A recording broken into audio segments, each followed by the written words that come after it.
যখন সে বুঝতে পারবে যে এই ঘরের মধ্যে সেই সবচেয়ে গরিব মহিলা, তখন তার মুখের অভিব্যক্তি দেখার জন্য আমি আর অপেক্ষা করতে পারছি না। লেডি ইউফেমিয়া ফেয়ারবর্ন নিষ্ঠুরভাবে হাসলেন যখন ভৃত্যেরা তার চারপাশে ফুল, স্ফটিকের অলঙ্কার এবং দামি কাপড় নিয়ে ব্যস্ত ছিল, যেটিকে এই মৌসুমের সবচেয়ে জাঁকজমকপূর্ণ বিবাহ বলা হচ্ছিল।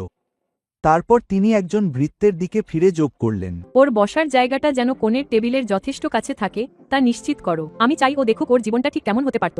উদ্ধৃতি চিহ্ন উদ্ধৃতি চিহ্ন। জি ম্যাডাম, উদ্ধৃতি চিহ্ন। কাছের কয়েকজন মহিলা খিলখিল করে হেসে উঠলেন। ঘরের অন্য প্রান্তে লেডি মিলিসেন্ট ফেয়ারবর্ন একটি আয়নার সামনে বসেছিলেন যখন দর্জিরা তার জমকালো বিয়ের গাউনটিতে শেষবারের মতো কাজ সারছিল। আগামীকাল তিনি ডিউক বেনেডিক্ট ভ্যালামন্টকে বিয়ে করবেন, যিনি রাজ্যের অন্যতম শক্তিশালী এবং সম্মানিত অভিজাত ব্যক্তি। সমগ্র অভিজাত সমাজ সেখানে উপস্থিত থাকবে। ডিউক, আর্ল, ভদ্র মহিলা, রাজপরিবারের সদস্যরা এবং তাদের মধ্যে একজন খুব বিশেষ অতিথি থাকবেন, লেডি ওটিলি অ্যাশকম্ব, মিলিসেন্টের বড় সৎ বোন, সেই মহিলা যাকে তারা কেউই ৮ বছর ধরে দেখেনি। ইউফেমিয়ার পাশে একটি ছোট টেবিলে ওটিলির নাম লেখা একটি ক্রিম রঙের নিমন্ত্রণপত্র রাখা ছিল। নিমন্ত্রণপত্রটি কোনো দয়ার নিদর্শন ছিল না। এটা ছিল একটা অভিনয়, একটা তামাশা, সেই হতভাগ্য, বিস্মৃত কন্যাকে তার সেই ঝলমলে জীবনের পাশে দাঁড় করানোর একটা সুযোগ, যে জীবনটা সে নাকি ছুঁড়ে ফেলে দিয়েছে। ওহ, সে আসবে। ওটিলির মতো মেয়েরা সবসময় আসে যখন তাদের হারানো জীবনের শেষ ঝলক দেখানো হয়। তার চারপাশের মহিলারা আবার হেসে উঠল। মিলিসেন্ট একটা হাসি হাসল, কিন্তু কথাবার্তার মধ্যে এমন কিছু ছিল যা তাকে অস্বস্তিতে ফেলছিল। এক মুহূর্তের জন্য তার অন্য এক ওটিলির কথা মনে পড়ল, সেই বোন যে তাকে ঘুমানোর আগে গল্প পড়ে শোনাত, সেই বোন যে বজ্রপাতের ভয়ে তার হাত ধরে রাখত, সেই বোন যে তার চোখের জল মুছে দিত আর প্রতিজ্ঞা করত সে কখনো একা থাকবে না। কিন্তু স্মৃতিটা যেমন দ্রুত এসেছিল তেমনই দ্রুত মিলিয়ে গেল, কারণ ৮ বছর ধরে তার মা তাকে একই গল্প বলে এসেছে। ওটিলি তাদের ছেড়ে চলে গেছে। ওটিলি স্বেচ্ছায় চলে গেছে। ওটিলি তার পরিবারের সাথে কোনো সম্পর্কই রাখতে চায়নি। যদি সেটা সত্যি না হয়, তাহলে সে কেন আর ফিরে আসেনি? কেন সে কখনো চিঠি লেখেনি? কেন সে তার সাথে দেখা করার চেষ্টা করেনি? হয়তো সে আসবে না। ইউফেমিয়ার হাসি আরও চওড়া হল। ওহ, সে আসবেই। ২ মহিলার কেউই দরজার কাছে নিঃশব্দে দাঁড়িয়ে থাকা বৃদ্ধা পরিচারিকাকে খেয়াল করল না। ঘরের অন্য সবার থেকে আলাদা, ৮ বছর আগে ঠিক কী ঘটেছিল তা সে জানত। সে জানত কাকে বের করে দেওয়া হয়েছিল। সে জানত কে মিথ্যা বলেছিল, এবং সে জানত যে লেডি ওটিলি অ্যাশকম্ব যদি আবার এই দরজা দিয়ে প্রবেশ করেন, তবে কিছু সত্য চিরতরে চাপা থাকতে চায় না।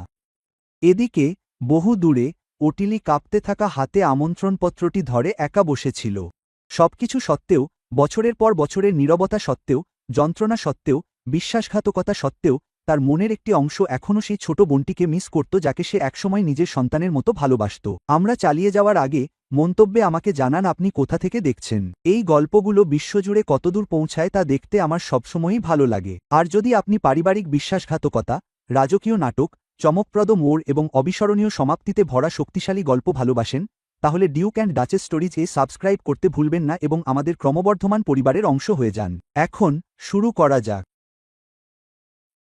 লেডি ওটিলি অ্যাশকম্ব তার চূড়ান্ত পরীক্ষার সময় পরা গাঢ় নীল নার্সিং অ্যাপ্রনটি সাবধানে ভাঁজ করে তার পাশের ছোট কাঠের বাক্সটির ভেতরে রাখলেন। কয়েক মুহূর্ত ধরে তিনি কেবল সেটির দিকে তাকিয়ে দাঁড়িয়ে রইলেন। দীর্ঘ ৮টি বছর পর তিনি অবশেষে সফল হয়েছেন। তিনি এখন একজন যোগ্যতা সম্পন্ন নার্স। এই কৃতিত্ব তাকে গর্বে ভরিয়ে দেওয়ার কথা ছিল, কিন্তু একটি সরু বোর্ডিং হাউসের ছাদের নিচে তার ভাড়া করা ছোট্ট ঘরটি সেদিন বিকেলে অদ্ভুতভাবে শান্ত ছিল। তার জানালার বাইরে, পাথরের রাস্তায় হালকা বৃষ্টি পড়ছিল। নিচে ঘোড়ার গাড়িগুলো ডোবার মধ্যে দিয়ে গড়িয়ে চলছিল, আর ব্যবসায়ীরা বগলে পার্সেল গুজে দ্রুত হেঁটে যাচ্ছিল। তার সাথে উদযাপন করার জন্য কোনো পরিবার অপেক্ষা করছিল না। বাবা নেই, মা নেই, বোন নেই, আছে কেবল স্মৃতি। ঘরটিতেও খুব বেশি কিছু ছিল না। একটি সরু বিছানা, একটি কাপড় কাচার স্ট্যান্ড, একটি কাঠের চেয়ার, কয়েকটি জীর্ণ ডাক্তারি বইয়ে ভরা একটি বইয়ের তাক, আর একটি ছোট লোহার চুলা যা বসন্তের শুরুর স্যাঁতস্যাঁতে ঠান্ডা আটকাতে হিমশিম খাচ্ছিল। ওই ঘরের ভেতরের প্রতিটি জিনিসের জন্য আর্টেলিকে কঠোর পরিশ্রম করতে হয়েছিল। তার মনে পড়ে ভোর হওয়ার আগেই কোচিং সরাইখানার মেঝে ঘষে মেজে পরিষ্কার করার কথা। তার মনে পড়ে হাতে রক্ত না ওঠা পর্যন্ত স্তূপ স্তূপ চাদর ধোয়ার কথা। তার মনে পড়ে ঘণ্টার পর ঘণ্টা রান্নাঘরের গরমে দাঁড়িয়ে এমন খাবার তৈরি করার কথা, যা নিজে খাওয়ার সামর্থ্য তার কখনোই ছিল না। বহু রাতে সে মোমবাতির আলোয় শরীরবিদ্যা আর নার্সিংয়ের ম্যানুয়াল পড়ত, যতক্ষণ না ক্লান্তিতে তার চোখ জ্বালা করত। একাধিকবার সে তার ডেস্কে ঘুমিয়ে পড়েছে, আর কয়েক ঘন্টা পর জেগে উঠেছে খোলা পাঠ্যবইয়ের ওপর গাল রেখে। তবুও সে তার স্বপ্নকে কখনো ত্যাগ করেনি। একটি মৃদু টোকা তার চিন্তায় ছেদ ঘটাল। তার সবচেয়ে কাছের বন্ধু মিস হনোরিয়া রেন বাদামি কাগজে মোড়ানো একটি ছোট পার্সেল হাতে নিয়ে প্রবেশ করল। উদ্ধৃতি চিহ্ন, উৎসবের জন্য। কেক লাগবে, হনোরিয়া ঘোষণা করল। হনোরিয়া, উদ্ধৃতি চিহ্ন। আর্টেলি মৃদু হেসে উঠল। ওটা কোনো জমকালো কেক ছিল না, স্থানীয় এক বেকারি থেকে কেনা পাতলা আইসিংয়ের আস্তরণ দেওয়া একটি ছোট স্পঞ্জ কেক মাত্র। তবে ওটিলির কাছে এটা যে কোনো ভোজের চেয়েও বেশি মূল্যবান মনে হচ্ছিল। চুলার পাশে বসে যখন তারা টুকরো ভাগ করে খাচ্ছিল, তার চোখ তাকের ওপর রাখা বাধাই করা ছবিটার দিকে চলে গেল। তার বাবা। তাকে দেখে এমন এক ক্ষত আবার জেগে উঠল যা কখনো পুরোপুরি সারেনি। ৮ বছর আগে সবকিছু বদলে গিয়েছিল। তার মৃত্যুর মাত্র কয়েকদিন পর লেডি ইউফেমিয়া ফেয়ারবর্ন তাকে জানিয়েছিলেন যে অ্যাশকম্ব ম্যানরে তার আর কোনো স্থান নেই।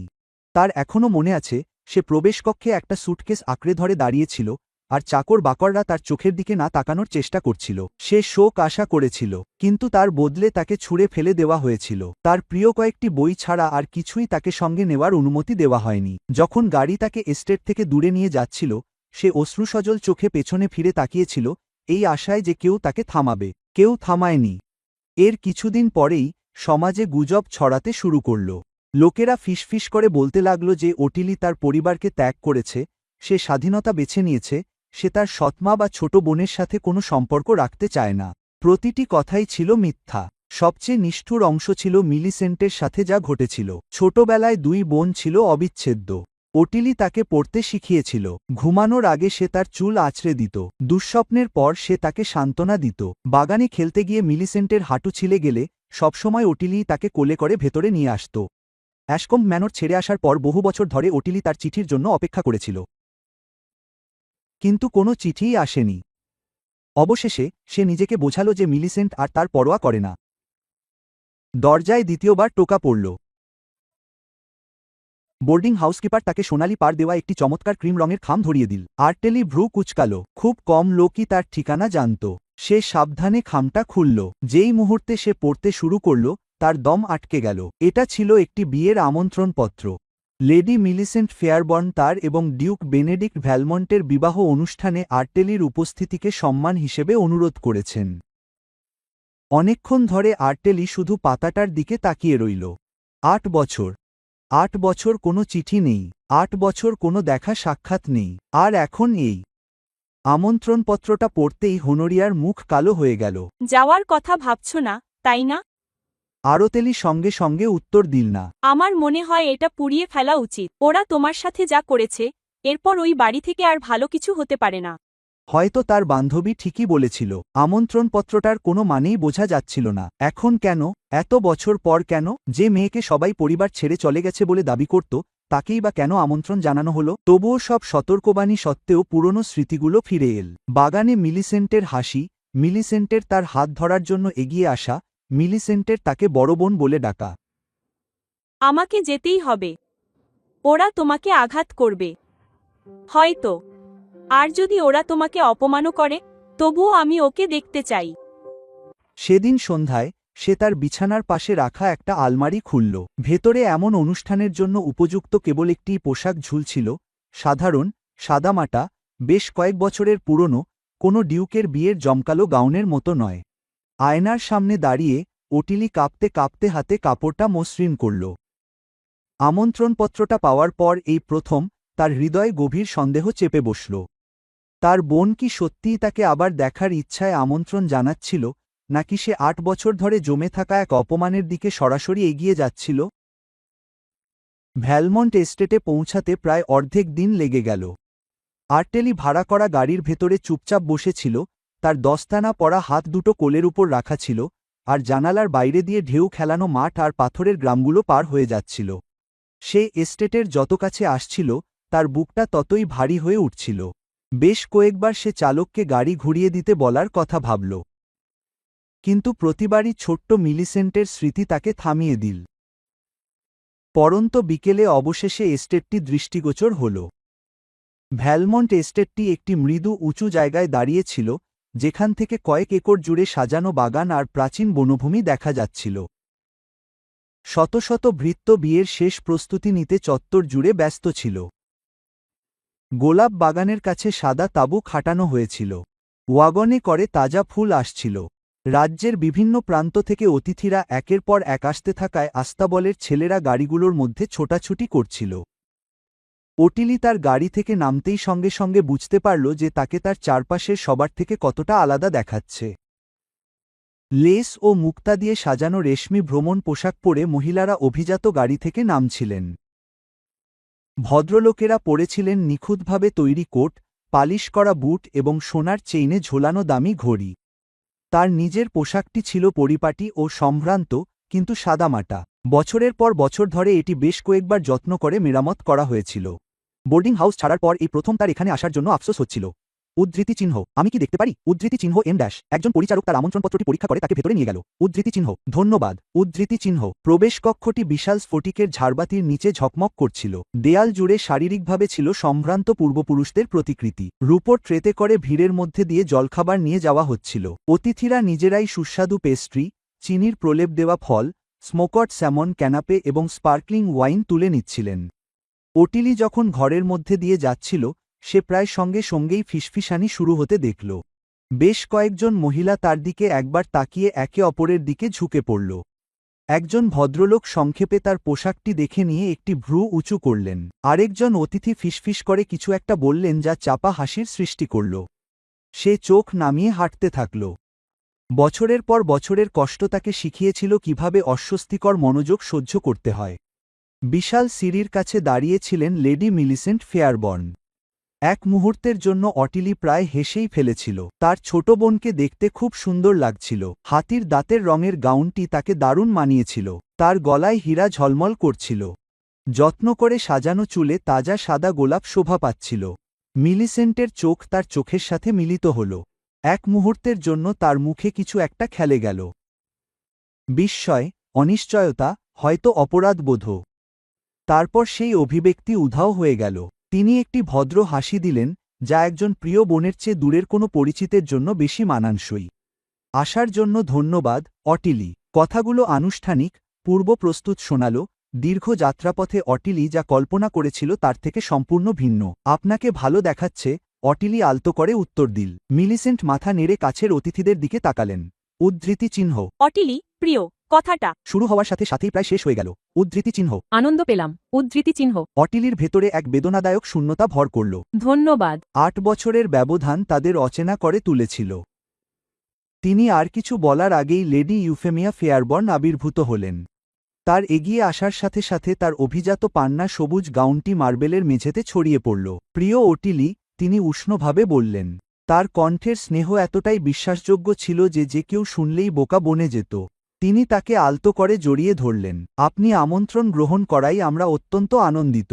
ওটিলি সাথে সাথেই বুঝে গেল যে এই আয়োজনটি আশেপাশের অতিথিদের মনোরঞ্জনের জন্য করা হয়েছে। তবুও সে নিজেকে ভদ্র থাকতে বাধ্য করল।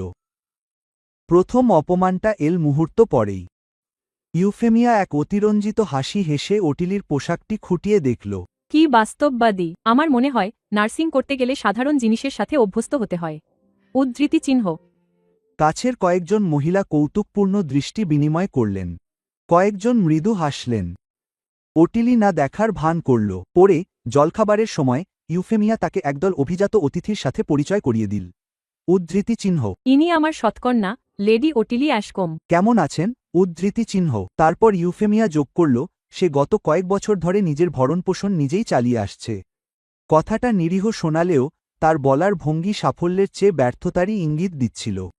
এরপর প্রশ্ন উঠতে লাগল, নিজের ভরণপোষণ কিভাবে করেন? হয়তো কোনো গৃহশিক্ষিকা, কোনো সঙ্গী? ওটিলি যখন ব্যাখ্যা করল যে সে একজন নার্স হয়েছে, তখন দলটির মধ্যে বিস্ময় ছড়িয়ে পড়ল। একজন মহিলা প্রায় হতবাক হয়ে গেলেন। নার্স! আরেকজন অস্বস্তিকরভাবে হাসলেন। একজন ভদ্রমহিলার জন্য কি অদ্ভুত পেশা! আলোচনা দ্রুত অন্যদিকে মোড় নিল। ওটিলি তাদের আচরণের আড়ালে থাকা বিচারবোধটা বুঝতে পারল। ভিক্টোরীয় সমাজের অনেক সদস্য তখন অভিজাত বংশের মহিলাদের জন্য নার্সিংকে অনুপযুক্ত বলে মনে করতেন। সন্ধ্যা ঘনিয়ে আসার সাথে সাথে জমায়েত আরও বড় হতে লাগল। লন্ডন এবং তার বাইরে থেকে গুরুত্বপূর্ণ অতিথিরা এসে পৌঁছালেন। নাচের ঘরটি সঙ্গীত, আলাপচারিতা এবং হাসিতে ভরে উঠল। তারপর এল সবচেয়ে বড় অপমান। অতিথিদের বিশাল সমাবেশের সামনে দাঁড়িয়ে লেডি ইউফেমিয়া উচ্চস্বরে বললেন, আমি আনন্দিত যে আমার 2 মেয়ে এই অনুষ্ঠানে উপস্থিত আছে। এক মেয়ে তার পরিবারের প্রতি অনুগত ছিল, অন্যজন বহু বছর আগে আমাদের ছেড়ে চলে যাওয়ার সিদ্ধান্ত নিয়েছিল। উদ্ধৃতি চিহ্ন। ভিড়ের মধ্যে একটা গুঞ্জন ছড়িয়ে পড়ল। ওটিলি অনুভব করল কয়েক ডজন চোখ তার উপর স্থির হয়েছে। কিছু মুখে করুণা, অন্যগুলোতে অসন্তোষ ফুটে উঠল। সমাজ বছরের পর বছর ধরে যে গল্প শুনে এসেছে, হঠাৎ তার একটি মুখ দেখা গেল। যে মেয়ে তার পরিবারকে ত্যাগ করেছিল, সেই স্বার্থপর মেয়েটি যে চলে গিয়েছিল। কেউ এ নিয়ে প্রশ্ন তোলেনি, কেউ তার পক্ষ জানতে চায়নি। অতিথিরা প্রকাশ্যে ফিসফিস করতে শুরু করল। বিচারের বিষয়টি ধোয়ার মতো পুরো ঘরে ছড়িয়ে পড়ল। ওটিলি চুপ রইল। তর্ক করলে কেবল তামাশাই বাড়বে।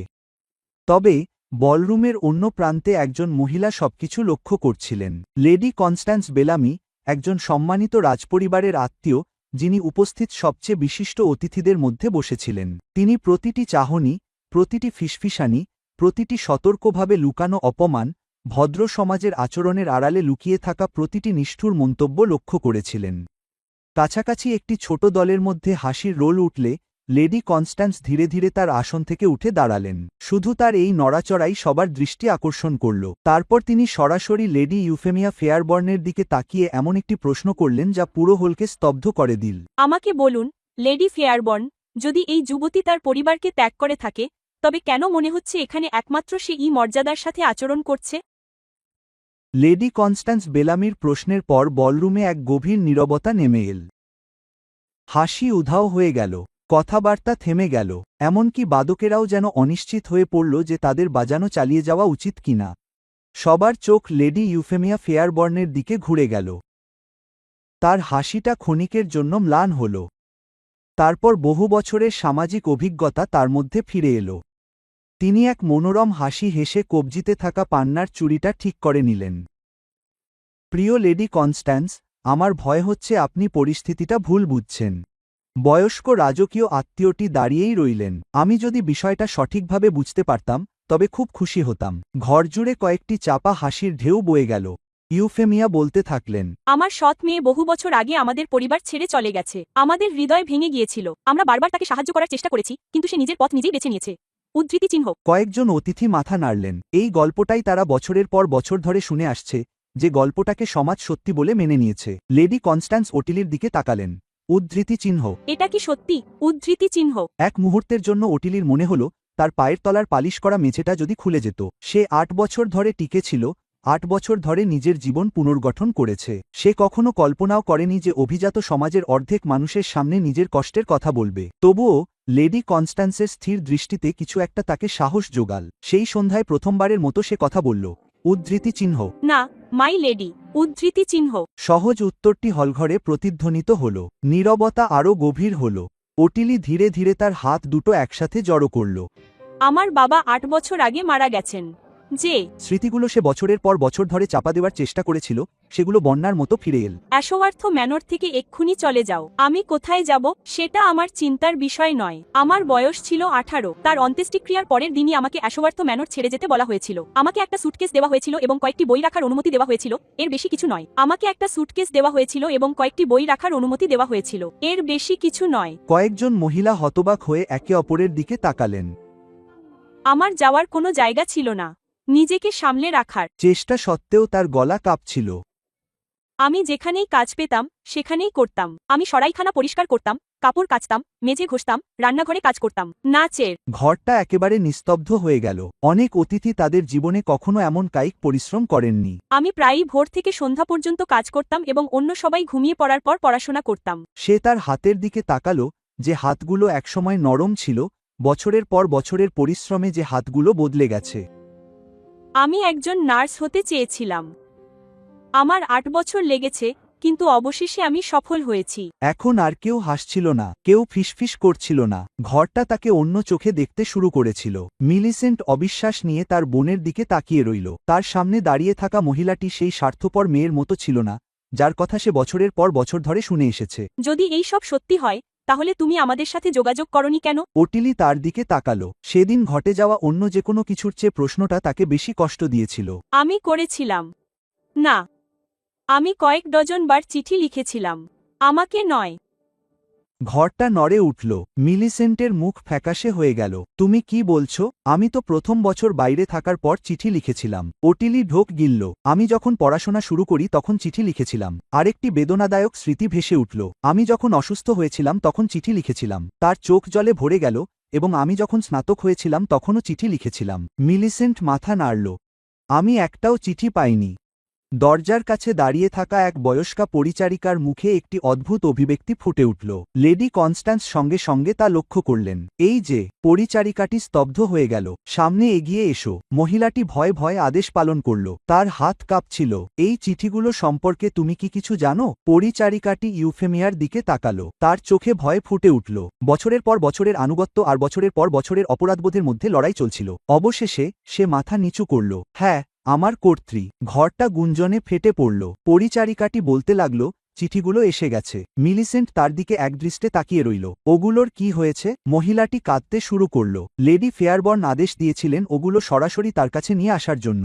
মিলিসেন্ট ধীরে ধীরে তার মায়ের দিকে ফিরল। পরিচারিকার গলা কাঁপছিল। আমি পড়ার ঘরের ফায়ারপ্লেসে কয়েকটি পোড়ানো দেখেছি। কর্মচারীদের মধ্য থেকে দ্বিতীয় একজন প্রাক্তন পরিচারিকা এগিয়ে এল, তারপর আরেকজন। প্রতিটি প্রকাশ আগেরটির চেয়ে বেশি আঘাত হানছিল। একজন চিঠিপত্র নষ্ট হতে দেখার কথা নিশ্চিত করল। আরেকজন স্বীকার করল যে সে ইউফেমিয়াকে দম্ভ করে বলতে শুনেছে যে ওটিলি শেষ পর্যন্ত চেষ্টা করা বন্ধ করে দেবে। ৮ বছর ধরে টিকে থাকা যত্ন করে বানানো গল্পটা টুকরো টুকরো করে ভেঙে পড়তে শুরু করল। মিলিসেন্টের মনে হলো যেন তার পায়ের তলার মাটি উধাও হয়ে গেছে। তুমি আমার সাথে মিথ্যা বলেছ। ইউফেমিয়ার স্থিরতা ভেঙে গেল। মিলিসেন্ট, শোনো, তুমি বছরের পর বছর ধরে আমার সাথে মিথ্যা বলেছ। তরুণীটির কণ্ঠস্বর চড়ে গেল। অতিথিরা হতবাক হয়ে চুপচাপ দেখছিল। আমি ভেবেছিলাম সে আমাদের ছেড়ে চলে গেছে। সে চলে গেছে। উদ্ধৃতি চিহ্ন। তুমি তাকে বের করে দিয়েছ। অভিযোগটি বলরুম জুড়ে প্রতিধ্বনিত হল। প্রথমবারের মতো ইউফেমিয়া তার মার্জিত আচরণ ত্যাগ করল। আমি যা কিছু করেছি এই পরিবারের জন্য করেছি। না। মিলিসেন্ট পিছিয়ে গেল। এটা তোমার নিজের জন্য ছিল। ঘরের অন্য প্রান্তে ডিউক বেনেডিক্ট ভ্যালমন্ট নিশ্চল দাঁড়িয়েছিলেন। অভিজাত ব্যক্তিটি প্রতিটি কথা শুনেছিলেন। যে মহিলাকে তিনি বিয়ে করতে চেয়েছিলেন তাকে বছরের পর বছর ধরে প্রতারিত করা হয়েছে। তার মা একটি পুরো পরিবারকে চালিত করেছে। শত শত সাক্ষীর সামনে একটি কুৎসিত কেলেঙ্কারি উন্মোচিত হয়েছিল। বিয়ের জন্য প্রয়োজনীয় বিশ্বাস হঠাৎ অসম্ভব বলে মনে হল। ডিউকের মুখমণ্ডল কালো হয়ে গেল। ধীরে ধীরে তিনি বিয়ের বেদি থেকে সরে গেলেন। এই নড়াচড়া সঙ্গে সঙ্গে সবার দৃষ্টি আকর্ষণ করল। অতিথিরা আবারও নীরব হয়ে গেল। তারপর সমবেত অভিজাতদের সামনে ডিউক বেনেডিক্ট ভ্যালমন্ট এমন কিছু কথা বললেন যা বলরুমের প্রতিটি কোণে আলোড়ন সৃষ্টি করল। এই বিয়েটি অনুষ্ঠিত হবে না। ডিউক বেনেডিক্ট ভ্যালামন্টের ঘোষণার পর কয়েক সেকেন্ডের জন্য কেউ নড়ল না। অবিশ্বাস আর বিস্ময়ে বলরুমটা যেন স্তব্ধ হয়ে গিয়েছিল। তারপর বিশৃঙ্খলা শুরু হল জুড়ে কথাবার্তার ঝড় উঠল। মহিলারা বিস্ময়ে নিজেদের মুখ ঢাকলেন। ভদ্রলোকেরা হতবাক দৃষ্টি বিনিময় করলেন। অতিথিরা নিজেদের আসন থেকে উঠে দাঁড়ালেন। চোখের সামনে ঘটে চলা এই কেলেঙ্কারি নিয়ে আলোচনা করার জন্য তারা মরিয়া হয়ে উঠলেন। বাদকেরা নিঃশব্দে তাদের বাদ্যযন্ত্র নামিয়ে রাখলেন। ভৃত্যেরা দেয়াল ঘেঁষে নিশ্চল দাঁড়িয়ে রইল। যে বিয়েটি নিয়ে কয়েক মাস ধরে সমাজের শিরোনামে থাকার কথা ছিল তা ১ ঘণ্টারও কম সময়ে ভেঙে পড়ল। ডিউক বেনেডিক্ট আর কোনো ব্যাখ্যা দিলেন না। আর একটিও কথা না বলে তিনি ঘুরে বলরুম থেকে বেরিয়ে গেলেন। মিলিসেন্ট তার দিকে তাকিয়ে রইল। তার মুখ ফ্যাকাশে হয়ে গিয়েছিল। তার চুলে গাঁথা সাদা গোলাপগুলোকে হঠাৎ এমন এক উদযাপনের সজ্জা বলে মনে হল যার আর কোনো অস্তিত্ব নেই। ঘরের অন্য প্রান্তে ক্রমবর্ধমান এই হট্টগোলের মধ্যে ওটিলি নিজেকে সম্পূর্ণ বেমানান অনুভব করল। সে এসবের কিছুই চায়নি। সে প্রতিশোধ নিতে আসেনি। সে শুধু তার বোনকে দেখতে চেয়েছিল। পরিবর্তে শত শত সাক্ষীর সামনে বছরের পর বছরের মিথ্যা উন্মোচিত হল। অতিথিরা ধীরে ধীরে শুরু করল। বলরুম থেকে বেরিয়ে লেডি কনস্ট্যান্স বেলামি তার কাছে এলেন। অন্য সবার থেকে আলাদা এই বয়স্কা অভিজাত মহিলাকে শান্ত দেখাচ্ছিল। আমার মনে হয় আমাদের একান্তে কথা বলা উচিত। ওটিলি তাকে অনুসরণ করে পশ্চিমের বাগানমুখী একটি ছোট বৈঠকখানায় গেল। বাইরে যত্ন করে ছাটা ঝোপঝাড় আর মার্বেলের ফোয়ারা জুড়ে সন্ধ্যার ছায়া ছড়িয়ে পড়েছিল। একজন ভৃত্য চা এনে নিঃশব্দে চলে গেল। এক মুহূর্তের জন্য দুই মহিলার কেউই কথা বলল না। তারপর লেডি কনস্ট্যান্স তার পার্স থেকে একটি ভাঁজ করা কাগজ বের করলেন। একটি জিনিস আছে যা আমি আপনাকে দিতে চাই। ওটিলি সানন্দে তা গ্রহণ করল। কাগজটিতে লন্ডনের একটি ঠিকানা লেখা ছিল। সে বিভ্রান্ত হয়ে সেটির দিকে তাকাল। রয়্যাল নার্সিং কোর, লেডি কনস্ট্যান্স ব্যাখ্যা করলেন। রাজকীয় সরকার সম্প্রতি তাদের চিকিৎসা পরিষেবা প্রসারিত করেছে। তারা যোগ্য নার্স খুঁজছে। উদ্ধৃতি চিহ্ন। ওটিলি একেবারে হতবাক হয়ে গেল। সুযোগটি প্রায় অসম্ভব বলে মনে হচ্ছিল। আমি নিশ্চিত নই যে আমাকে গ্রহণ করা হবে। লেডি কনস্ট্যান্স হাসলেন। তুমি পারিবারিক সমর্থন, আর্থিক সহায়তা বা সামাজিক প্রভাব ছাড়াই তোমার প্রশিক্ষণ সম্পন্ন করেছ। এই রাজ্যে যদি যোগ্যতার এখনও কোনো মূল্য থাকে, তবে তারা তোমাকে বিবেচনা না করলে বোকামি করবে। উদ্ধৃতি চিহ্ন। আবেগে আটার্লির গলা রুদ্ধ হয়ে এল। বছরের পর বছর ধরে সে একাই সংগ্রাম করেছে। ওই কথাগুলোর অর্থ তার ভাষায় প্রকাশ করার চেয়েও বেশি ছিল। ধন্যবাদ, ম্যাম। লেডি কনস্ট্যান্স আলতো করে তার হাতটা চেপে ধরলেন। অন্যদের নিষ্ঠুরতাকে তোমার ভবিষ্যৎ নির্ধারণ করতে দিও না। সেই সন্ধ্যায় ওটিলি যখন অবশেষে এস্টেট ছেড়ে চলে গেল, তখন সে যা এনেছিল তার চেয়ে অনেক বেশি কিছু বহন করছিল। সম্পদ নয়, প্রতিপত্তিও নয়, কেবল আশা। কিন্তু অ্যাশোওয়ার্থ ম্যানরের ভেতরে পরিবেশটা বিষাক্ত হয়ে উঠেছিল। বেশিরভাগ অতিথি চলে গিয়েছিল। জমকালো খাবারের টেবিলগুলো অস্পর্শিত খাবারে ঢাকা ছিল। ভাজা তিতির, গ্লেজড হ্যাম, তাজা রুটি, চিনির প্রলেপ দেওয়া বাদাম, ফলের টার্ট এবং জমকালো বিয়ের কেকগুলো মোমবাতির আলোয় পরিত্যক্ত অবস্থায় পড়েছিল। ভৃত্যেরা নীরবে সেই ভোজসভা পরিষ্কার করতে শুরু করেছিল, যা একটি উৎসবের ভোজ হওয়ার কথা ছিল। ব্রাইডাল শ্যুটে লেডি ইউফেমিয়া ফেয়ারবর্ন প্রচণ্ড ক্ষুব্ধ ছিলেন। অপমানে তার মুখ জ্বলছিল। বছরের পর বছর ধরে যত্ন করে গড়া সুনাম এক বিকেলেই ধ্বংস হয়ে গেছে। এই সব তার দোষ। মিলিসেন্ট তার চেয়ার থেকে মুখ তুলে তাকাল। তুমি কি বললে? 8 বছরের শান্তি নষ্ট হয়ে গেল, কারণ সে আজ একটা তামাশা করার সিদ্ধান্ত নিয়েছে। মিলিসেন্ট ধীরে ধীরে উঠে দাঁড়াল। কথাগুলো তাকে হতবাক করে দিল। সে একটা তামাশা করেছে? অবশ্যই করেছে। ছোট মেয়েটি তার মায়ের দিকে তাকিয়ে রইল। সম্ভবত তার জীবনে প্রথমবারের মতো সে ইউফেমিয়াকে স্পষ্ট দেখতে পেল। একজন স্নেহময়ী মা হিসেবে নয়, একজন অসহায় হিসেবেও নয়, বরং প্রতিটি মিথ্যের উৎস হিসেবে। তুমি ওকে বের করে দিয়েছ। ইউফেমিয়া অধৈর্য হয়ে চোখ উল্টাল। এ নিয়ে আমাদের আগেই কথা হয়েছে। তুমি ওর চিঠিগুলো নষ্ট করে দিয়েছ। আমি তাই করেছি যা করা দরকার ছিল। এই সাধারণ উত্তরটা যেন ছুরির মতো বিঁধে গেল। মিলিসেন্ট যা শুনছিল তা প্রায় বিশ্বাসই করতে পারছিল না। দরকার ছিল? তোমাকে রক্ষা করার জন্য আমি ওকে দূরে সরিয়ে দিয়েছি। ও আমার বিরুদ্ধে তোমার বিরুদ্ধে বিষ ঢেলে দিত। মিলিসেন্ট এক পা পিছিয়ে গেল। না। ইউফেমিয়ার মুখ কালো হয়ে গেল। তুমি এতটাই আবেগপ্রবণ যে বুঝতে পারছ না। না। এবার উত্তরটা আরও জোরালো হয়ে এল। বছরের পর বছরের বিভ্রান্তি হঠাৎ করেই স্পষ্ট হতে শুরু করল। প্রতিটি উত্তরহীন চিঠি, প্রতিটি নীরবতা, প্রতিটি অনুপস্থিত ব্যাখ্যা। ওর মাই সবকিছু নিয়ন্ত্রণ করত। আমি ওকে ভালোবাসতাম। মিলিসেন্ট আটকানোর আগেই কথাগুলো মুখ থেকে বেরিয়ে গেল। প্রথমবারের মতো ওর চোখে জল ভরে উঠল। ও আমার বোন ছিল। ইউফেমিয়ার ধৈর্য অবশেষে ফুরিয়ে গেল। উদ্ধৃতি চিহ্ন। তাহলে হয়তো তোমার ওর সাথে গিয়ে থাকা উচিত। ঘরটা নিস্তব্ধ হয়ে গেল। মিলিসেন্ট একদৃষ্টে তাকিয়ে রইল। হুমকিটা স্পষ্ট করেই দেওয়া হয়েছিল। তার মা বলতে থাকলেন, যদি তুমি ওই মেয়েটাকে রক্ষা করার ব্যাপারে জেদ করো, তবে এই বাড়িতে থাকার আশা করো না। এখন আর কোনো দ্বিধা ছিল না, কোনো অনিশ্চয়তাও ছিল না। মিলিসেন্ট অবশেষে বুঝতে পারল তার মায়ের কাছে সবচেয়ে গুরুত্বপূর্ণ কি। ক্ষমতা, নিয়ন্ত্রণ, মর্যাদা, আর কিছুই না। পরিবার নয়, আনুগত্য নয়, ভালোবাসাও নয়। পরের সকালের মধ্যেই মিলিসেন্ট তার জিনিসপত্র গুছিয়ে ফেলল। কয়েকটা পোশাক, কয়েকটি বই, শৈশবের ব্যক্তিগত স্মৃতিচিহ্ন, আর কিছু নয়। সে শহরের এক টুপির দোকানের ওপরে একটা সাধারণ ঘর ভাড়া নিল। অ্যাশোওয়ার্থ ম্যানরের তুলনায় জায়গাটা খুবই ছোট ছিল, তবুও বছরের পর বছর পর প্রথমবারের মতো সে এক অদ্ভুত মুক্তির অনুভূতি পেল। কয়েকদিন পর সে ডিউক বেনেডিক্টের সাথে দেখা করার মতো যথেষ্ট সাহস সঞ্চয় করল। ডিউক তাকে ভ্যালমন্ট হাউসের লাইব্রেরি অভ্যর্থনা জানালেন। মেঝে থেকে ছাদ পর্যন্ত বইয়ের তাক তাদের ঘিরে রেখেছিল। জানালায় বৃষ্টির মৃদু টুপটাপ শব্দ হচ্ছিল। মিলিসেন্টের হাত কাঁপছিল। আমি আপনার কাছে ক্ষমা চাইতে এসেছি। বেনেডিক্ট শান্তভাবে তাকে পর্যবেক্ষণ করলেন। নীরবতাটা অসহ্য মনে হচ্ছিল। আমি জানি যা ঘটেছে তা ভয়ানক ছিল, কিন্তু আমি সত্যিটা জানতাম না। তার চোখে জল এসে গেল। দয়া করে আমাকে ছেড়ে যাবেন না। ডিউক কয়েক মুহূর্ত চিন্তিত থাকলেন। তারপর অবশেষে তিনি কথা বললেন। তার উত্তর মিলিসেন্টের জীবনের গতিপথ বদলে দিল। লেডি মিলিসেন্ট, আমাদের ভবিষ্যৎ নিয়ে আমাকে নতুন করে ভাবতে বলার আগে, এমন একজন আছেন যার কাছে আপনাকে আগে ক্ষমা চাইতে হবে। ডিউক বেনেডিক্টের কথা শুনে মিলিসেন্ট নিশ্চল হয়ে বসে রইল। তাদের মাঝে একমাত্র শব্দ ছিল লাইব্রেরির আগুনের কটকট আওয়াজ। বাইরে ভ্যালমন্ট হাউসের উঁচু জানালাগুলোতে বৃষ্টির ধারা পড়ছিল, কাচের ওপাশের জগৎটাকে ধূসর আবছায়ায় পরিণত করছিল। কয়েক মুহূর্ত সে কথা বলার জন্য ছটফট করতে লাগল। আপনি কি সত্যি এটা বলতে চাইছেন? বেনেডিক্ট শান্ত রইলেন। হ্যাঁ, চাই।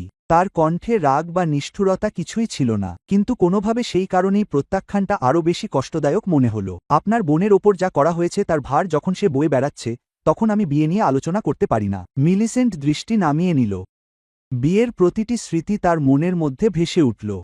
অটিলি একা দাঁড়িয়ে, অটিলিকে উপহাস করা হচ্ছে, অটিলি তার বছরের পর বছরের কষ্টের কথা প্রকাশ করছে, চিঠিগুলো, মিথ্যাগুলো, আর সত্যিটা। তার চোখ জলে ভরে গেল। আমার আগেই বোঝা উচিত ছিল। বেনেডিক্ট শান্তভাবে তাকে দেখল। তুমি প্রতারিত হয়েছিলে। আমি তবুও তাকে হতাশ করেছি। ডিউক তর্ক করলেন না, সম্ভবত কারণ মনের গভীরে তারা দুজনেই জানত যে এটাই সত্যি। মিলিসেন্ট অটিলিকে বের করে দেয়নি, সে চিঠিগুলোও পোড়ায়নি, কিন্তু সে মিথ্যাগুলো বিশ্বাস করেছিল কারণ সেগুলো বিশ্বাস করা সহজ ছিল। অবশেষে যখন সে ভ্যালমন্ট হাউস থেকে বেরিয়ে এল, বৃষ্টি থেমে গিয়েছিল। সন্ধ্যা নামতেই গ্যাসবাতির আলোয় রাস্তাগুলো ঝকমক করছিল। জীবনে প্রথমবারের মতো তার মনে কোনো নিশ্চয়তা বা দিকনির্দেশনা ছিল না। সে শুধু জানত যে তাকে তার বোনকে খুঁজে বের করতেই হবে। এদিকে শত শত মাইল দূরে লন্ডনে আর্টিলি সেন্ট অলডুইন হাউসের বিশাল ফটকের সামনে দাঁড়িয়েছিল। এই সুবিশাল পাথরের কমপ্লেক্সটি রয়্যাল নার্সিং কোরের সদর দপ্তর হিসেবে ব্যবহৃত হতো, যা সম্প্রতি রাজকীয় পৃষ্ঠপোষকতায় প্রতিষ্ঠিত হয়েছিল। ভবনটির সামনে ছিল এলম গাছ আর অভিজাত টাউনহাউজে ঘেরা একটি প্রশস্ত রাজপথ। সারাদিন ধরে রাজ্যের বিভিন্ন প্রান্ত থেকে আবেদনকারীদের নিয়ে গাড়ি আসতে থাকল। বিভিন্ন পটভূমির মহিলারা অভ্যর্থনা কক্ষে উদ্বিগ্নভাবে অপেক্ষা করছিলেন। কেউ এসেছিলেন ধনী পরিবার থেকে, অন্যরা এসেছিলেন শক্তিশালী সুপারিশপত্র নিয়ে। আর্টিলির কোনো প্রভাব বা যোগাযোগ ছিল না। তার সম্বল ছিল কেবল তার যোগ্যতা এবং বছরের পর বছরের বাস্তব অভিজ্ঞতা। পরীক্ষা প্রক্রিয়াটি বেশ কয়েকদিন ধরে চলেছিল। সিনিয়র ম্যাট্রনরা নথি পর্যালোচনা করতেন, চিকিৎসা তত্ত্বাবধায়করা সাক্ষাৎকার নিতেন, এবং ব্যবহারিক মূল্যায়নে প্রত্যেক প্রার্থীর দক্ষতা পরীক্ষা করা হতো। আর্টিলি প্রতিটি চ্যালেঞ্জকে শান্ত দৃঢ়তার সাথে মোকাবিলা করেছিলেন। তিনি সততার সাথে প্রশ্নের উত্তর দিতেন। তিনি আত্মবিশ্বাসের সাথে বিভিন্ন পদ্ধতি প্রদর্শন করতেন। সবচেয়ে গুরুত্বপূর্ণ হল, তিনি তার সংস্পর্শে আসা প্রত্যেক রোগীর সাথে আন্তরিক দয়ার সাথে আচরণ করতেন। এক সপ্তাহ পরে একটি আনুষ্ঠানিক চিঠি এসে পৌঁছাল। তাকে গ্রহণ করা হয়েছে। কয়েক মুহূর্তের জন্য তিনি কেবল পৃষ্ঠাটির দিকে তাকিয়ে রইলেন। তারপর তিনি তার সংকীর্ণ বিছানায় বসে কাঁদতে লাগলেন। দুঃখে নয়, শোকে নয়, স্বস্তিতে।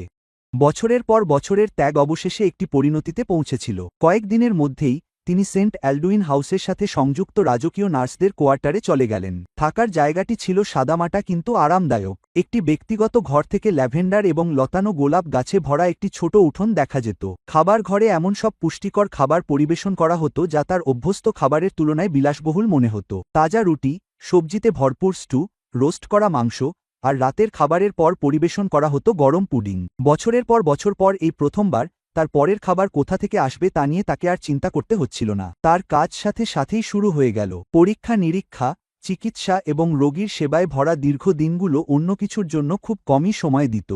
এমনই এক শিফটের সময় তার সাথে প্রিন্স লুসিয়ান এভারলির প্রথম দেখা হয়। প্রিন্স এসেছিলেন অসুস্থতা থেকে সেরে ওঠা এক অবসরপ্রাপ্ত সামরিক কর্মকর্তাকে দেখতে। আর্টিলি তাকে কেবল তখনই লক্ষ্য করেছিল যখন কয়েকজন পরিচারক ওয়ার্ডের মধ্যে দিয়ে তার সাথে যাচ্ছিল।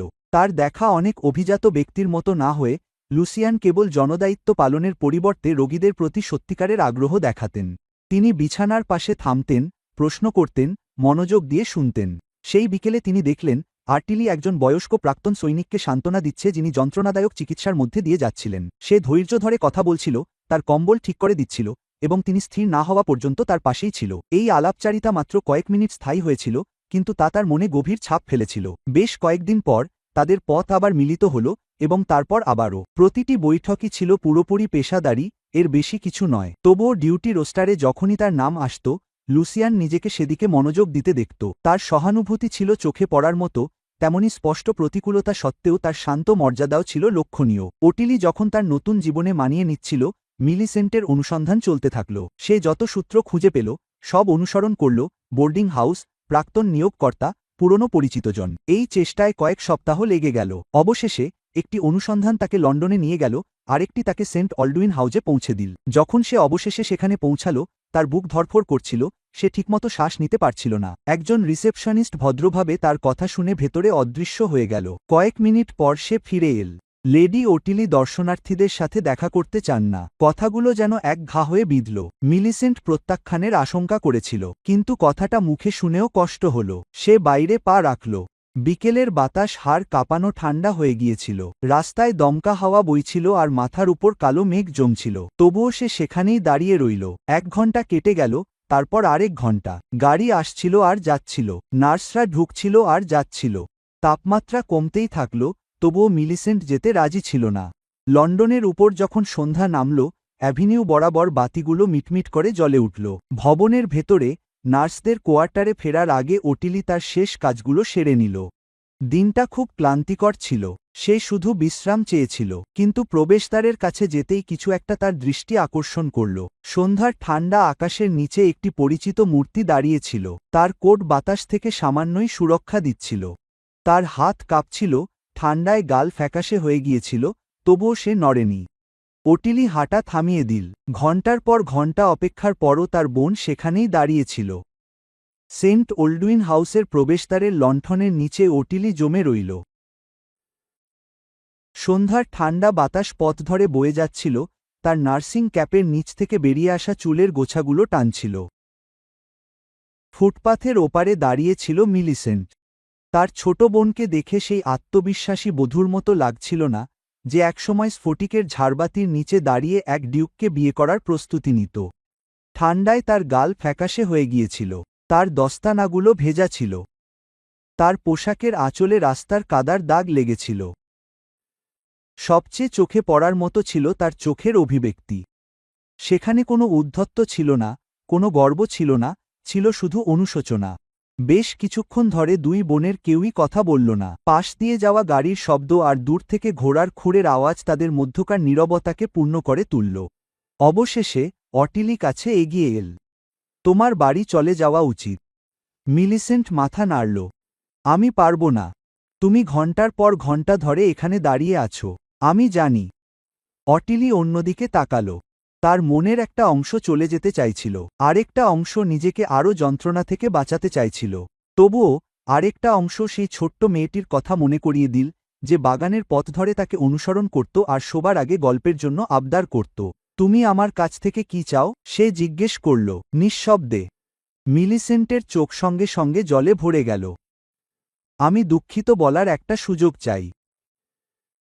কথাগুলো বেরিয়ে এল দ্বিধা নিয়ে, কোনো অজুহাত বা শর্ত ছাড়াই। প্রথমবারের মতো ওটিলি কথাগুলো বিশ্বাস করল। বোনেরা হেঁটে কাছের একটা বাগানে গেল, যেখানে ন্যাড়া গাছের নিচে লোহার বেঞ্চ পাতা ছিল। গ্যাসের বাতিগুলো পথের ওপর সোনালি আলোর আভা ছড়িয়ে দিচ্ছিল। মিলিসেন্ট তাকে সবকিছু বলল। সে স্বীকার করল কত সহজে সে তার মায়ের বলা ঘটনাগুলো মেনে নিয়েছিল। সে স্বীকার করল কতবার সে ভেবেছে ওটিলি কেন কখনো চিঠি লেখে না। সে স্বীকার করল যে সে প্রশ্নের চেয়ে আরামকেই বেছে নিয়েছিল। প্রতিটি স্বীকারোক্তির জন্যই যেন তাকে কিছু মূল্য দিতে হচ্ছিল। ওটিলি চুপচাপ শুনছিল। বছরের পর বছরের কষ্ট একটা মাত্র কথোপকথনে দূর হতে পারে না, তবুও সে তার সামনে থাকা আন্তরিকতাটা দেখতে পাচ্ছিল। অবশেষে যখন মিলিসেন্টের কথা শেষ হল, তার মুখ বেয়ে অঝরে অশ্রু গড়িয়ে পড়ল। আমি তোমাকে হতাশ করেছি। ওটিলি পাথরের রাস্তাগুলোর দিকে তাকিয়ে রইল। সম্ভবত সবচেয়ে বেদনাদায়ক উপলব্ধি ছিল এটা বোঝা যে তাদের দুজনের কাছ থেকেই কতটা কেড়ে নেওয়া হয়েছে। শুধু টাকা নয়, শুধু সুযোগও নয়, বছরগুলো, স্মৃতিগুলো, এমন এক বোনত্বের বন্ধন যা কখনোই ভাঙা উচিত ছিল না। ধীরে ধীরে সে মিলিসেন্টের হাত ধরল। ছোট বোনটি মুখ তুলে তাকাল। আমি তোমাকে ক্ষমা করে দিয়েছি। মিলিসেন্ট আরও জোরে কাঁদতে শুরু করল, এই কারণে নয় যে সে ক্ষমার যোগ্য ছিল, বরং এই কারণে যে সে জানত সে তা নয়। রাস্তার বাতির আলোয় বোনেরা একে অপরকে জড়িয়ে ধরল, আর লন্ডনের ঠান্ডা বাতাস তাদের চারপাশে বয়ে গেল। 8 বছরের মধ্যে প্রথমবারের মতো তাদের আবার পরিবারের মতো মনে হল। পরের দিন সকালে মিলিসেন্ট একটি সিদ্ধান্ত নিল। যদি সে সত্যিই মুক্তি চায়, তবে শুধু ক্ষমা প্রার্থনা যথেষ্ট হবে না। যে ক্ষতি হয়েছে তা মেরামত করতে হবে। এর অর্থ হল সবকিছুর উৎস, লেডি ইউফেমিয়া ফেয়ারবর্নের মুখোমুখি হওয়া। বেশ কয়েকদিন পর মিলিসেন্ট নিঃশব্দে অ্যাশকম্ব ম্যানরে ফিরে এল। এস্টেটটা এখন অন্যরকম লাগছিল। বিশাল হলঘরটা আরও ঠান্ডা মনে হচ্ছিল। দেয়াল জুড়ে থাকা ছবিগুলো কম চিত্তাকর্ষক লাগছিল, এমনকি চাকরদেরও অস্বস্তিতে দেখাচ্ছিল। অনেকেই বিয়ের কেলেঙ্কারির সাক্ষী ছিল, অনেকেই ইতোমধ্যে সত্যিটা জেনে গিয়েছিল। মিলিসেন্ট যথাসম্ভব সবার নজর এড়িয়ে চলত। তার উদ্দেশ্য মুখোমুখি হওয়া ছিল না, অন্তত এখন নয়। সে উত্তর চেয়েছিল। পারিবারিক নথিগুলো একটি তালাবদ্ধ পড়ার ঘরে রাখা ছিল। তার মা খুব কমই কাউকে সেখানে ঢুকতে দিতেন। ছোটবেলায় মিলিসেন্ট কখনো প্রশ্ন করেনি কেন। এখন সে এর কারণ খুঁজে বের করার সিদ্ধান্ত নিল। এক গভীর রাতে, যখন ইউফেমিয়া শহরে এক সামাজিক অনুষ্ঠানে ছিল, মিলিসেন্ট চুপি চুপি পড়ার ঘরে ঢুকে পড়ল। তাকগুলোর বেশিরভাগই ধুলোয় ঢাকা ছিল। দেয়াল বরাবর আলমারিগুলোতে চামড়ার মলাট দেওয়া খাতা ভর্তি ছিল। ঘরটা থেকে পুরনো কাগজ আর নিভে যাওয়া মোমবাতির হালকা গন্ধ আসছিল। সে ঘণ্টার পর ঘণ্টা ধরে খুঁজতে লাগল। ট্যাক্সের নথি, চিঠিপত্র, সম্পত্তির হিসাব। কোনো কিছুর ব্যাখ্যা দিচ্ছিল না। হতাশা ধীরে ধীরে জেকে বসতে লাগল। তারপর সে একটা অস্বাভাবিক জিনিস লক্ষ্য করল। এক সারি হিসাবের খাতার পেছনে একটা ছোট তালা দেওয়া বাক্স ছিল।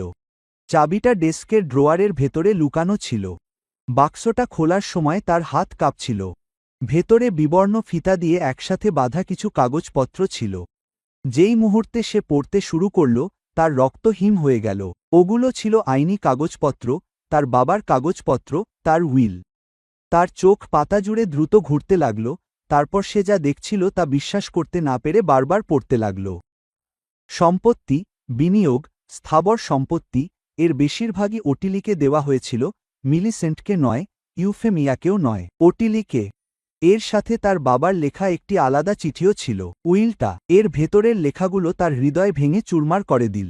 তিনি তার বড় মেয়ের দয়া, তার বুদ্ধিমত্তা, সে যেন পড়াশোনা চালিয়ে যায় সেই আশা, তার ভবিষ্যৎ সুরক্ষিত করার আকাঙ্ক্ষার কথা লিখেছিলেন। তার সমস্ত পরিকল্পনা চুরি হয়ে গিয়েছিল। মিলিসেন্ট হঠাৎ বুঝতে পারল তার মা কেন এমন আচরণ করেছিল। তার আসল কারণ এটা কখনোই শৃঙ্খলার জন্য ছিল না, এটা কখনোই পারিবারিক সম্মানের জন্য ছিল না। এটা ছিল লোভ, নিখাদ লোভ। নথিগুলো নেওয়ার মধ্যে ছিল বিশাল ঝুঁকি। ধরা পড়লে ইউফেমিয়া তাকে কখনোই ক্ষমা করবে না। তবুও দ্বিধাটা কয়েক সেকেন্ডের জন্য স্থায়ী হল। মিলিসেন্ট যত প্রমাণ খুঁজে পেল, সব সংগ্রহ করল। উইল, সম্পত্তির দলিল, চিঠি, আর্থিক নথি। তারপর ভোর হওয়ার আগেই সে বেরিয়ে পড়ল। বেশ কয়েকদিন পর সে লন্ডনে পৌঁছাল, বুকে শক্ত করে আঁকড়ে ধরা একটি চামড়ার পোর্টফোলিও নিয়ে। ওটিলি তাকে নার্সদের কোয়ার্টারের বসার ঘরে স্বাগত জানাল। মিলিসেন্ট যখন নথিগুলো টেবিলের ওপর রাখল, তখন বিশাল ঘরে আগুনটা মৃদুভাবে ফটফট করে উঠল। উদ্ধৃতি চিহ্ন, আপনাকে এগুলো দেখতে হবে। ওটিলির মুখে বিভ্রান্তি ফুটে উঠল। সে পোর্টফোলিওটা খুলল। যতই সে পড়তে লাগল, ততই তার মুখ ফ্যাকাশে হয়ে গেল। যখন সে তার বাবার চিঠিটা পড়তেই চোখের জলে শব্দগুলো ঝাপসা হয়ে গেল। তার হাত কাঁপছিল। 8 বছর ধরে সে বিশ্বাস করত তার বাবা তাকে নিঃস্ব করে গেছেন। 8 বছর ধরে সে মনে মনে ভাবত, বাবা কি তাকে ভুলে গেছেন। এখন সত্যটা তার সামনে কালো কালিতে লেখা। প্রমাণটা হাতে নিয়ে ওটিলি অবশেষে বুঝতে পারল যে তার বাবা তাকে কখনোই পরিত্যাগ করেননি। প্রথম শুনানি শুরু হওয়ার আগেই মামলাটি অভিজাত সমাজে সবচেয়ে আলোচিত কেলেঙ্কারিতে পরিণত হল।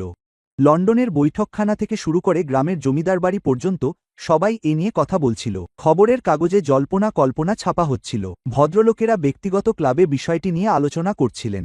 মহিলারা রূপোর ট্রেতে সাজানো কেক ও পেস্ট্রির পাশে সুন্দর চীনামাটির কাপে পরিবেশিত বিকালের চায়ের আসরে গুজব বিনিময় করছিলেন। বছরের পর বছর ধরে লেডি ইউফেমিয়া ফেয়ারবর্ন তার পরিবারের প্রতি নিবেদিত প্রাণ একজন সম্ভ্রান্ত বিধবা হিসেবে খ্যাতি উপভোগ করেছেন। এখন সেই খ্যাতি পতনের দ্বার প্রান্তে। ওটিলি কখনো কল্পনাও করেনি যে একদিন সে নিজেকে এমন মনোযোগের কেন্দ্রবিন্দুতে খুঁজে পাবে। সে তার প্রাপ্তবয়স্ক জীবনের বেশিরভাগ সময় মনোযোগ এড়িয়ে কাটিয়েছে। এখন তার প্রতিটি নড়াচড়াই যেন কৌতূহল আকর্ষণ করছিল। এত চাপ সত্ত্বেও সে অবিচল রইল। মামলাটি প্রতিশোধের জন্য ছিল না, এটি ছিল সত্যের জন্য। শুনানিগুলো অনুষ্ঠিত হচ্ছিল লন্ডনের এক বিশাল আদালতে, যার চারপাশ জুড়ে ছিল গাঢ় ওক কাঠের প্যানেল আর উঁচু উঁচু জানালা। প্রতিদিন দর্শকে গ্যালারি ভরে যেত।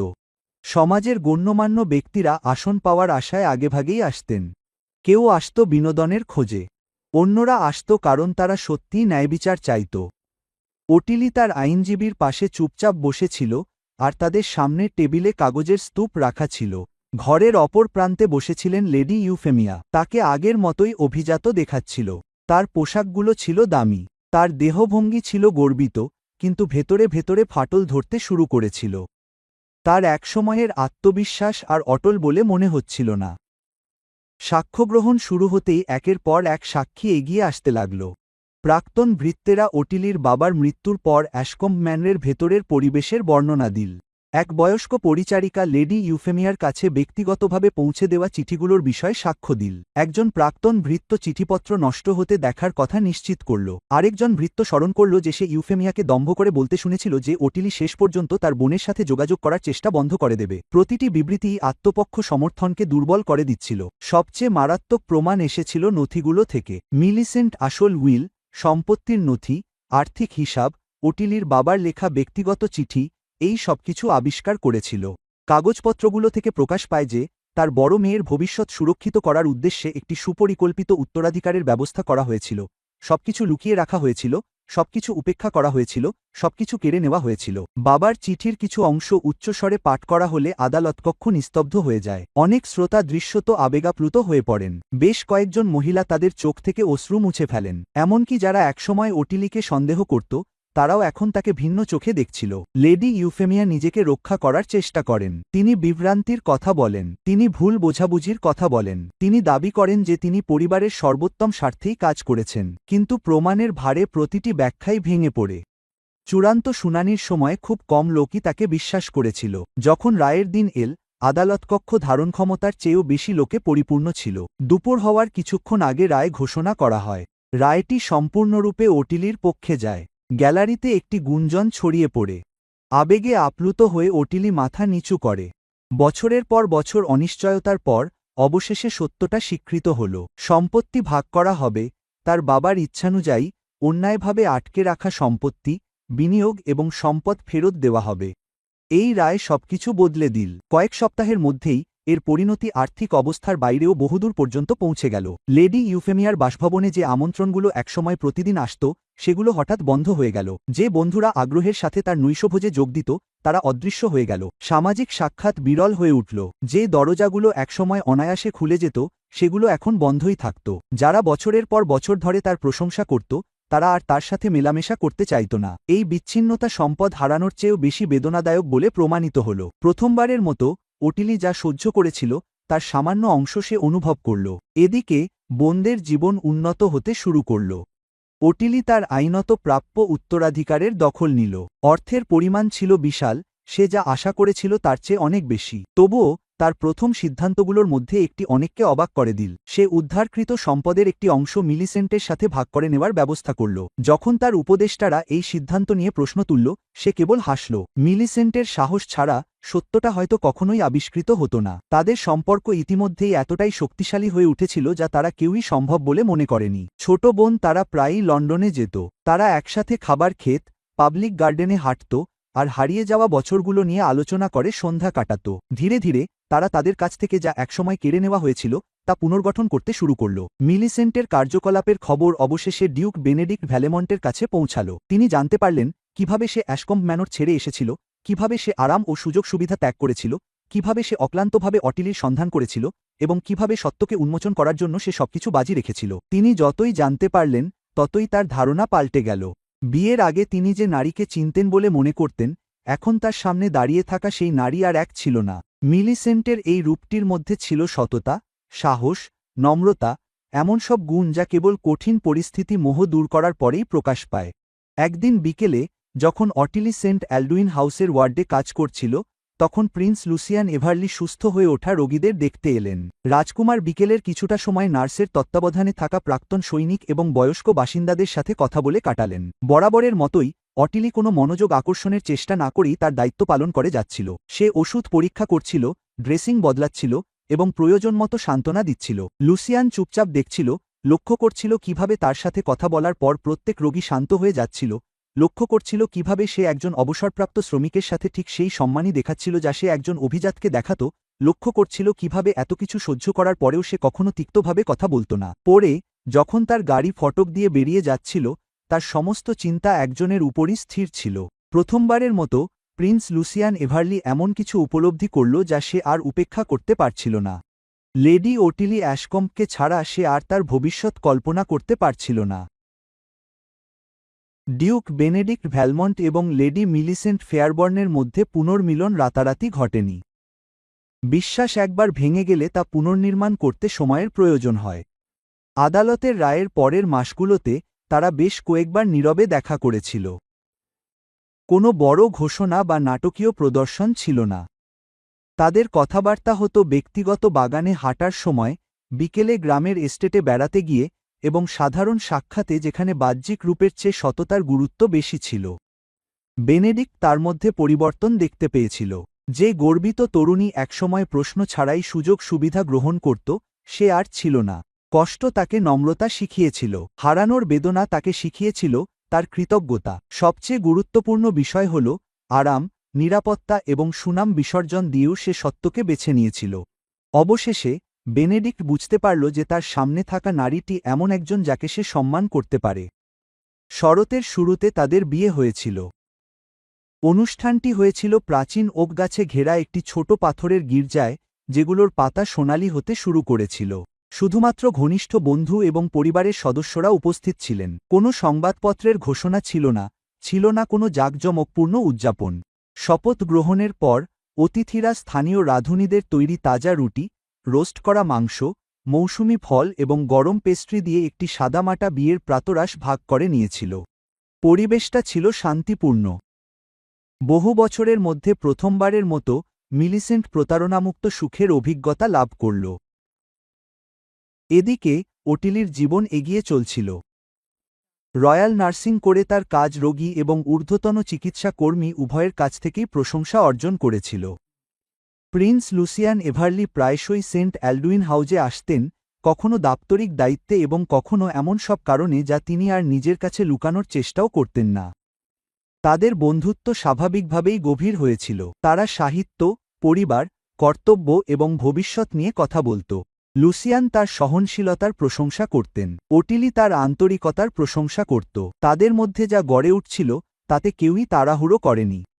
রাজপ্রাসাদের বাগানে ফুলে ভরা চেরি গাছের নিচে এক বসন্তের বিকেলে লুসিয়ান অবশেষে সেই প্রশ্নটি করল যা মাসের পর মাস ধরে তার হৃদয়ে বাস করছিল। সে তাকে তার স্ত্রী হতে বলল। ওটিলি বাক্রুদ্ধ হয়ে দাঁড়িয়ে রইল। যে পথ তাকে এখানে নিয়ে এসেছিল তা তার চোখের সামনে ভেসে উঠল। তুমি আর সেই বোর্ডিং হাউস, সেই অন্তহীন কাজ, সেই একাকিত্ব, সেই অপমান, সেই আদালত, সেই প্রতিটি কঠিন পদক্ষেপ নও। প্রস্তাবটি গ্রহণ করার সাথে সাথে তার চোখ জলে ভরে গেল। বাগদানের খবর অবিশ্বাস্য গতিতে রাজ্য জুড়ে ছড়িয়ে পড়ল। শহর ও গ্রামে গির্জার ঘণ্টা বেজে উঠল। সংবাদপত্রগুলো এই ঘোষণার জন্য পুরো পাতা উৎসর্গ করল। যারা তার গল্প অনুসরণ করেছিল তারা এই খবরে উল্লাস করল। গ্রীষ্মের মধ্যে রাজকীয় বিবাহের প্রস্তুতি শুরু হয়ে গিয়েছিল। রাজধানী উৎসবের স্থানে রূপান্তরিত হয়েছিল। ভবনগুলো পতাকায় সজ্জিত ছিল, দোকানের জানালায় স্মারক প্রতিকৃতি প্রদর্শিত হচ্ছিল। দূর দূরান্তের কাউন্টিগুলো থেকে ভিড় এসে ইতিহাসের সাক্ষী হওয়ার আশায় উদ্বুদ্ধ হয়েছিল।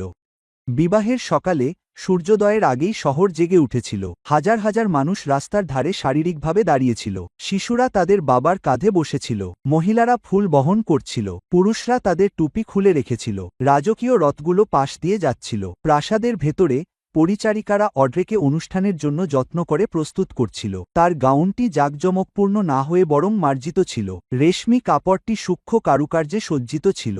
তার পেছনে একটি ঘোমটা আলতোভাবে উড়ছিল। আয়নার দিকে তাকিয়ে সে নিজেকে প্রায় চিনতেই পারছিল না। গয়নার জন্য নয়, মর্যাদার জন্য নয়, কারণ অবশেষে যন্ত্রণার জায়গায় শান্তি এসেছিল। যখন সে ক্যাথেড্রালে প্রবেশ করল, রঙিন কাচের জানালা দিয়ে সূর্যের আলো এসে পাথরের মেঝেতে রঙের ছটা ছড়িয়ে দিচ্ছিল।